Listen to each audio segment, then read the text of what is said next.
magacayga buuxa waxa weeyaan Axmed Maxamed Axmed laakiin waxay bulshada inta fan ahaan igu taqaanaa ay igu yeedhaan Axmed Aarshe marka yaraantaydii oo kale fanka ayaan aad u jeclaa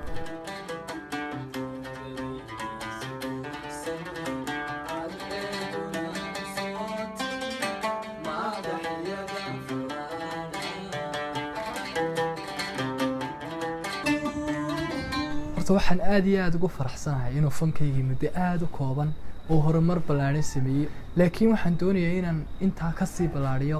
oo ugu yaraan Afrika oo dhan inuu gaaro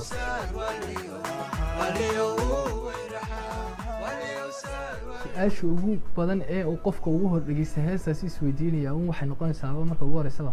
heestan Toloniyo Maxamed Aarshe ku dhacday iyo sidaas